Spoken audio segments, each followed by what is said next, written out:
حتى أهل البدع والأهواء، أهل البدع العقائدية وأهل البدع السياسية. أنا أقول بيننا وبينكم السلف، بيننا وبينكم الكتب، كان فيقول البدع بيننا وبينكم السلف. اللهم صل على محمد عبدك ورسولك وعلى آله وأصحابه أجمعين, amma ba'd. Orang yang terdiam terhadap suatu perbuatan, berarti dia setuju atau enggak setuju? Dilihat dari orangnya. Bagaimana ya? Ada dua kan. Iya. Pertama dilihat dari apa? Dia tuh ilmu, dia mengetahui perkara tersebut. Kemudian yang kedua, dia punya punya kekuatan untuk mencarinya. Iya. Berarti kalau dia punya ilmu, dia tahu bahwasanya perbuatan ini mungkar, tapi dia diam saja. Dia juga punya kemampuan untuk mengingkari, tapi dia diam saja. Berarti diamnya tadi setuju atau enggak setuju? Berarti setuju. Iya.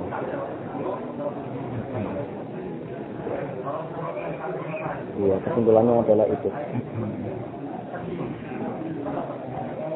Kita lanjutkan, intinya adalah itu dalam pembahasan yang sudah lewat ini. Qala rahimahullahu ta'ala, sama kullu sukutin ridho. Tidaklah setiap sikap diam itu berarti ridho. Fa inna hadhihi munkaratun assasaha man biyadihi sayfu wasinan. Karena sesungguhnya perkara-perkara ini tadi, masalah apa itu? Masalah mengambil pajak, kemudian masalah mengagungkan kuburan, kemudian masalah apa lagi? Yaitu masalah 4 mihrab di Masjidil Haram. Ini adalah kemungkaran-kemungkaran yang dibangun oleh as-sasaha, dibangun atau dibikin pondasinya man biyadihi sayfu wasinan, oleh orang yang di tangannya itu ada pedang dan tombak, maksudnya adalah pemerintah, penguasa. Makanya kita memaklumi kalau ulama yang pada waktu itu ada di situ tidak sanggup mengingkari dengan tangan dan lisan. Kita aja siapa? Kita mungkin nggak sanggup juga. Takut. Sesama kita aja kadang kita nggak berani mengingkari kemungkaran tersebut. Astagfirullah. Wa dima'ul ibadi wa amwaluhum, darah para hamba dan harta-harta mereka tahta lisanihi wa qalamih wa qawlihi wa kalmih, ada di bawah lisan orang ini dan ada di bawah pena orang ini, yaitu di bawah sang penguasa, ada di bawah ucapan dan perkataan dia. Iya, begitu nulis surat bunuh si fulan, wow, bisa hilang nyawanya istilahnya. Seperti yang terjadi di sebagian kisah yang disebutkan di sirah itu, kirim surat, yang bawa surat ini bunuh saja, isinya itu. Yang bawa surat nggak tahu dikira apa, kirimkan ke sana, sudah habis sampai ke sana nyawanya hilang. Kasihan. Apa tinggal bilang, oh orang ini potong lehernya, langsung dipotong. Ini penguasa seperti itu, ya nanti di hadapan Allah dia nggak bisa apa-apa, tanggung jawab. Cuma di dunia memang mumpung lagi berkuasa bisa seperti itu. Makanya wajar kalau sebagian ulama diam terhadap kemungkaran tersebut, karena perkaranya memang besar, perkaranya adalah berbahaya sekali. Adapun yang sanggup untuk iqamatul haq sampai meninggal, bukan berontak ya, tetapi apa? Yatakalam bil haq, maka dia dapat pahala afdalul jihad. Bagaimana dalam hadis Tariq al-Muhasibi, Tariq bin Syihab radhiyallahu anhu. Fa kaifa yaqwa fardun minal afrad ala daf'ihi amma arad. Fa kaifa yaqwa, maka bagaimana bisa kuat fardun minal afrad, seseorang untuk apa? Ala daf'ihi amma arad, untuk menolak apa yang diinginkan oleh penguasa tadi.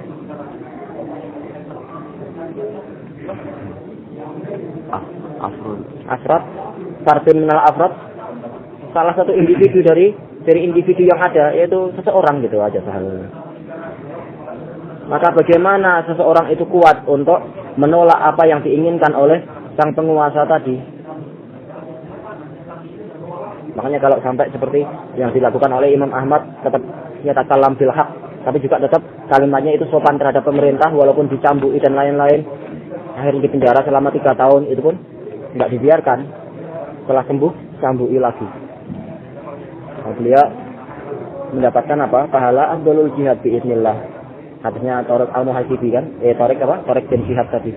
Afdalul jihad kalimatul haq inda sultanin jair. Hadisnya sahih inda Imam Ahmad.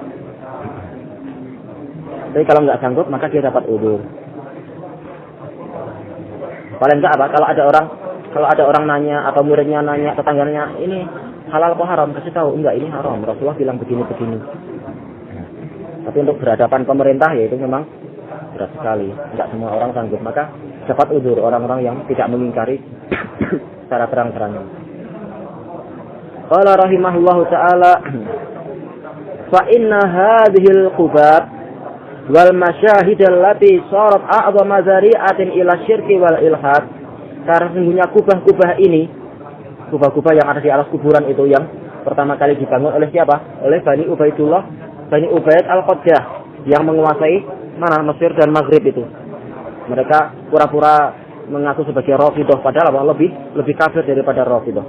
Mencaci maki para sahabat dan menghina ummahatul mukminin dan seterusnya. Tapi lebih parah dari Rafidhah. Dan juga masyahid-masyahid ini, tempat-tempat perayaan ini yang seringnya adalah berupa kuburan. Allati sarat a'dhama dari'atin ila syirki wal ilhad, yang dia itu menjadi sarana yang paling besar kepada kesyirikan dan penyelewengan. Ilhad aslinya kan maknanya adalah al-imalah, yaitu penyelewengan. Cuma kemudian apa? Ilhad di sini sampai kepada kekufuran. Lafaz ilhad sering dipakai untuk kekufuran. Ini disebutkan di catatan kaki di sini. Silakan lihat Zadul Ma'ad alam Imam Ibnul Qayyim rahimahullah. Mana yang lebih dulu, Imam San'ani atau Ibnul Qayyim? Iya jelas Ibnul Qayyim lebih dulu. Ghalibu man ya'muruha bal kullu man ya'muruha al-muluk. Kebanyakan orang yang memakmurkannya, yang memakmurkan kubah-kubah dari ghalib kebanyakan, bahkan seluruh yang memakmurkannya adalah para raja. Ya kalau zaman sekarang ya presiden ini adalah dapat apa dukungan dari pemerintah. Wassalatin kan? Ya para sultan, para penguasa.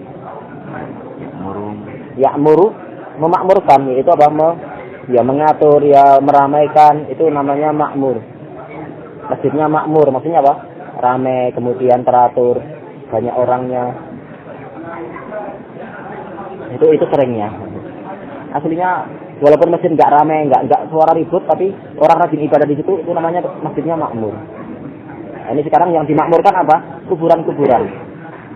Imma ala qaribin lahum aw alaman yuhsinuna dhanna bih. Mungkin saja yang diagungkan oleh kuburan tadi adalah siapa? Kuburan yang diagungkan oleh pemerintah tadi adalah sanak kerabat mereka, memang orang-orang bangsawan.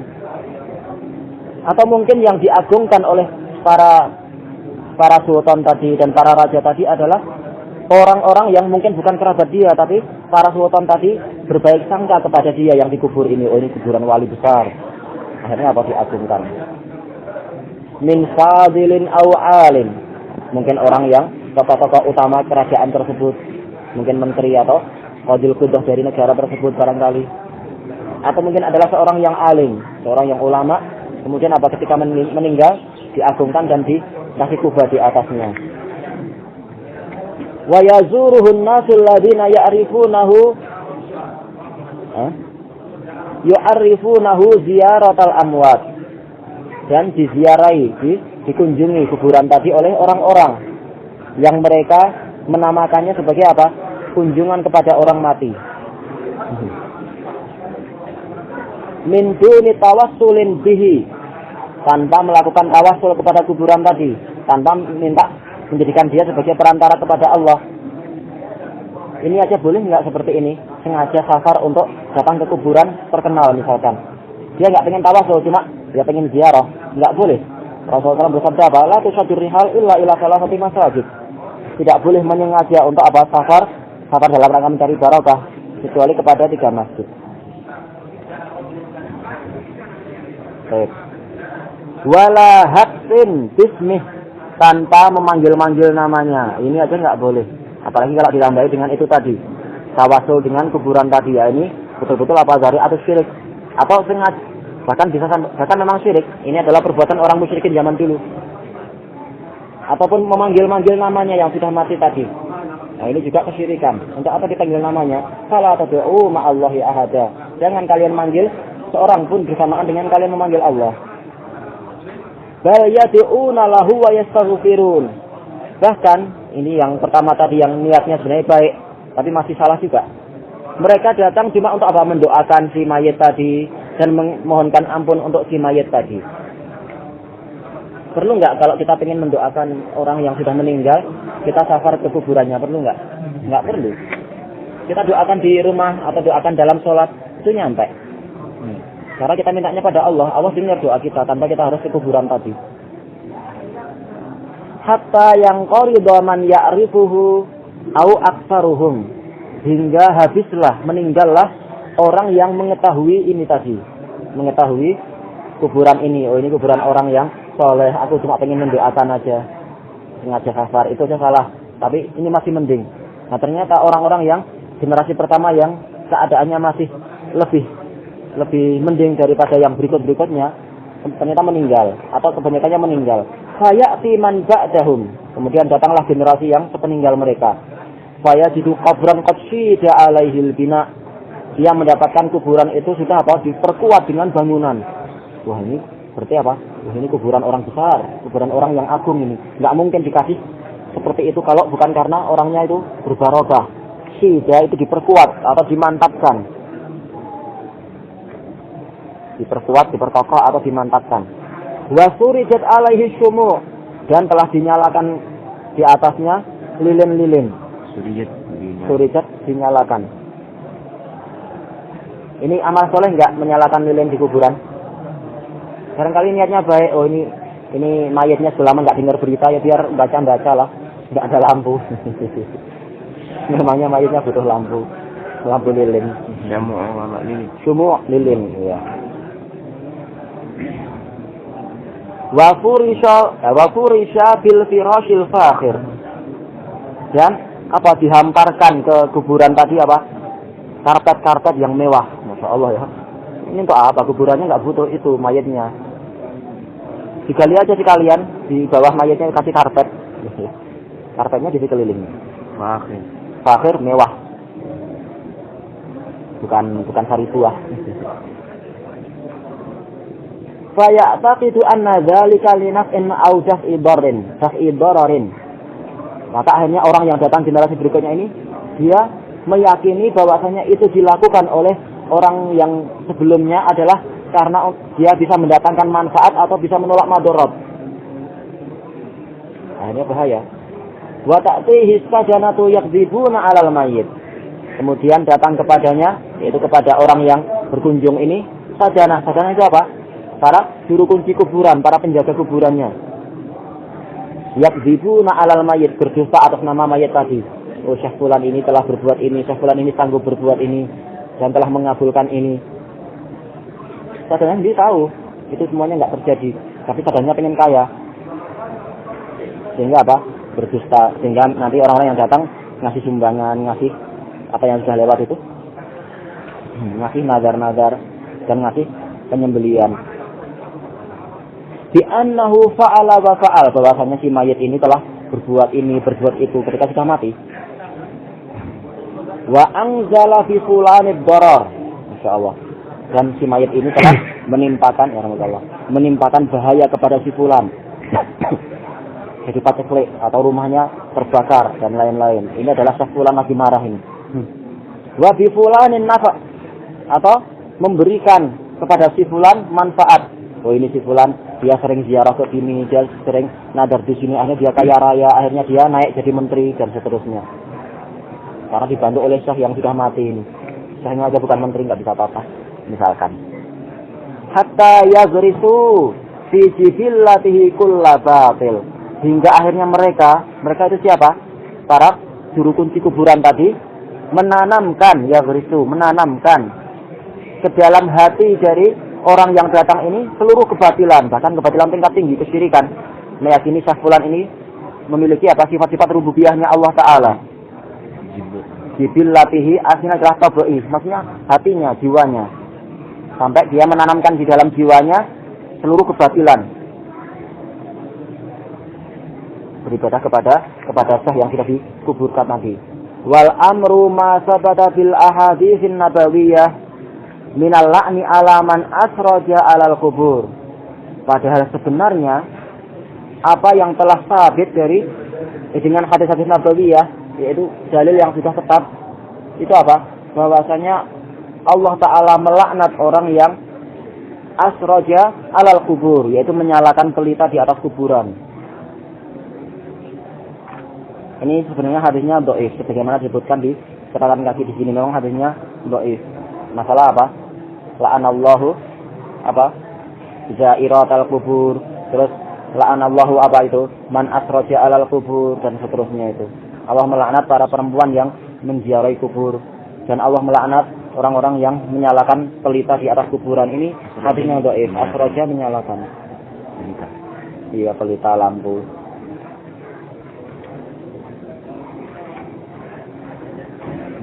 Hadisnya dhaif, tetapi apa hukumnya menyalakan lilin di atas kuburan? Iya.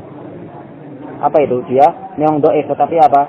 Tetapi memang itu adalah muharram. Israjul kubur muharram li khamsati umur. Ini faedah yang harus dipegang baik-baik. Hadisnya dhaif, tetapi apa? Tetapi memang dia itu haram menyalakan pelita di kuburan li khamsati umur karena 5 alasan. Yang pertama adalah annahu minal bid'ah. Ini adalah bid'ah. Rasulullah enggak pernah melakukan itu, para sahabatnya juga enggak. Itu yang pertama. Kalau mau ditulis, ini 5 perkara ini nanti akan terulang nih masalah ini. Jangan sampai kita ditanya, apa hukumnya menyalakan pelita di kuburan? Enggak boleh. Kenapa enggak boleh? Dalilnya apa? Nah, kita enggak tahu. Katanya dalilnya dhaif. Tetapi dia haram melalui dalil yang lain. Yang pertama adalah minal bid'ah. Nah, dia kena hadis apa? Man amila amalan laisa alaihi amruna fahuwa rad, tertolak. Yang pertama adalah minal bid'ah. Yang kedua adalah dzari'atus syirik. Sarana kepada kesyirikan. Sarana kepada kesyirikan. Iya, karena termasuk bentuk pengagungan kuburan adalah apa?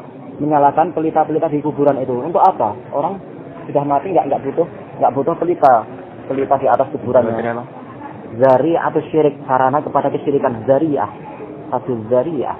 Zari'atus syirik. Yang kedua adalah zari'atus syirik, sarana kepada kesyirikan. Tetangganya butuh lampu enggak dikasih, ini kuburan enggak butuh lampu dikasih. Menunjukkan apa? Adanya pengagungan kepada kuburan ini. Yang ketiga, ajma'al ulama ala tahrimi. Ulama semuanya sepakat tentang haramnya dia. Jadi dalil pengharamannya adalah ijma'. Di antaranya ajma'al ulama ala tahrimi, para ulama mengharamkan ini, sepakat untuk mengharamkan. Kemudian alasan yang keempat adalah apa? Idha'atul mal, menyia-nyiakan harta. Ya, untuk apa lilin dinyalakan di atas kuburan? Enggak ada faedahnya bagi orang yang dikubur tadi. Mending di jalan yang di depan kuburan, misalkan ada jalan di situ, biar orang enggak menginjak-injak kuburan, karena memang haram juga menginjak kuburan. Menginjak apa? Ya menginjak makam-makamnya itu enggak boleh. Nah, dikasih lampu biar orang enggak salah jalan. Nah, itu boleh. Apa dalil haramnya idha'atul mal? Innallaha yarda ankum salatan wa yarda lakum salatan wa kariha lakum salatan. Di antaranya adalah idha'atul mal. Juga apa dalam Al-Qur'an apa? Wala tubadzir tabdzira innal mubadzirina kana ikhwanas syayatin. Kemudian yang kelima, alasan yang kelima adalah tasabbuhun bil kuffar. Tasabbuhun bil kuffar. Ini adalah apa? Meniru orang kafir. Padahal meniru orang kafir boleh enggak? Enggak boleh. Rasulullah SAW bersabda, "Man tashabbaha biqaumin fahuwa minhum." Barang siapa menyerupai suatu kaum, dia termasuk mereka. Barang siapa menyerupai orang kafir, ya dia termasuk mereka sesuai dengan kadar penyerupaannya. Bukan langsung dikafirkan tapi ya. Juga masuk dalam dalil firman Allah Ta'ala, wala takunu minal musyrikin. Jangan kalian itu menyerupai seperti orang musyrikin. Nah, sifat orang musyrikin diantaranya adalah ini, yaitu apa? sukanya menyalakan pelita di kuburan.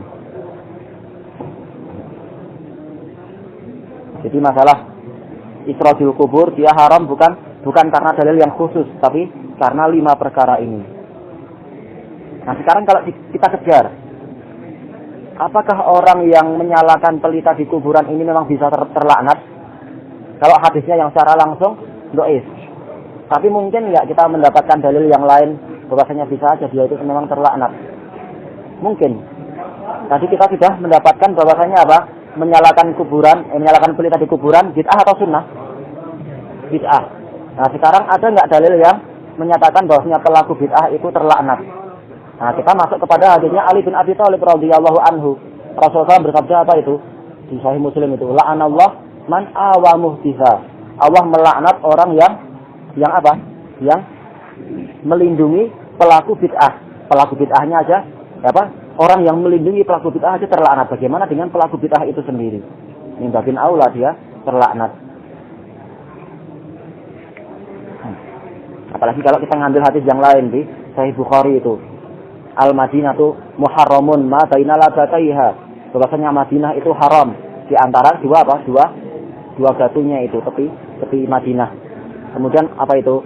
Man ahjasa fiha au awamuh tisan dan seterusnya itu. Barang siapa berbuat bid'ah di situ atau melindungi pelaku bid'ah, apa itu? Dia terlaknat, disebutkan dalam hadis tersebut. Fa'alaihi lanatullahi wal malaikati wan nasi ajma'in la yuqbalu minhu sarfun wala apa itu? La yuqbalu minhu adlun wala sarfun. Yang bisa sampai tingkat terlaknat. Baik, kita lanjutkan sedikit. Wa tataba 'alaiha, juga hadis-hadis telah menetapkan apa? Tentang haramnya orang yang haramnya menulis di atas kuburan itu. Di atas satu nisannya ditulis ini adalah kuburan si fulan meninggal tanggal sekian. Itu haram, dilarang. Berarti nggak boleh tulis sendiri. Nggak boleh, nggak ada faedahnya. Niatnya apa? Kalau masalah ziarah kubur, ziarah ke kuburan siapapun. Nggak hanya cuma kerabat kita aja. Kalau pengen mendoakan, kata kita berdoa dimanapun nyampe kepada orang tersebut. Maka sebenarnya memang tidak ada butuhnya kita menulis di situ. Apalagi Rasulullah melarang kan, disebutkan di sini di hadisnya Jabir, naha Rasulullah SAW an yuktaba 'alal qabri syai'un. Rasulullah SAW melarang untuk ditulis di atas kuburan sesuatu apapun. Kalau biasanya kan kalau kuburan kan pakai batu kan. Iya. Ganti sama kayu. Nggak apa-apa. Apa yang bisa. Yang penting apa? Ada alamat ini kuburan biar nggak diinjak. Makanya ditinggikan 1 jengkal. Lebih dari 1 jengkal harus diratakan sebagaimana hadisnya Ali bin Abi Thalib itu. Ini disebutkan juga dalam hadis Jabir akhrajahu Nasa'i, nah Rasulullah SAW an yubna 'alal qabr. Rasulullah SAW melarang untuk apa? Dibangun di atas kuburan itu. Enggak boleh ada rumah-rumahan atau apa itu. Au yuzada 'alaih, atau ditambahi. Harusnya sejengkal ditambahi jadi setinggi rumah misalkan atau apa. Au yujassos, dan juga tidak boleh dijos, di semen, semuanya sama. Itu nggak boleh semuanya. Karena apa? Dzari'atu asyirik. Dalam riwayat yang lain, au yuktaba 'alaihi, atau ditulis di situ. Itu semuanya memang tidak boleh. Ini diriwayatkan Imam Muslim juga dan lain-lain. Nah Rasulullah SAW an yujassasa al-qabr wa an yuq'ada 'alaiha wa an yubna 'alaiha. Rasulullah SAW melarang untuk kuburan itu dijos atau diduduki. Ya nggak boleh juga kita duduk di atas kuburan. Harus dimuliakan juga walaupun nggak disembah. Wa an yubna 'alaiha, atau dibangun di atasnya sesuatu dan seterusnya. Ya ini semua adalah terlarang. Kenapa terlarang? Hikmahnya apa? Iya, dia adalah dari atus syirik. Dia menjadi apa? Sarana kepada kesyirikan. Walaupun pertama kali nulis enggak, tapi ini akan masuk kepada apa? Dari atus syirik. Wallahu ta'ala alam. Subhanakallahumma wa bihamdika asyhadu an la ilaha illa anta astaghfiruka wa atubu ilaik. Tadi tadi La'anallahu man awa muhdisa. Ini yang di Sahih Muslim. Yang Rasulullah SAW memberikan faedah kepada alim 4 perkara itu kan. La'anallahu man dzabaha li ghairillah, la'anallahu man la'ana walidayhi, la'anallahu man awa muhdisa, la'anallahu man ghayyara manaral ard. Terlaknat 4-4-nya itu.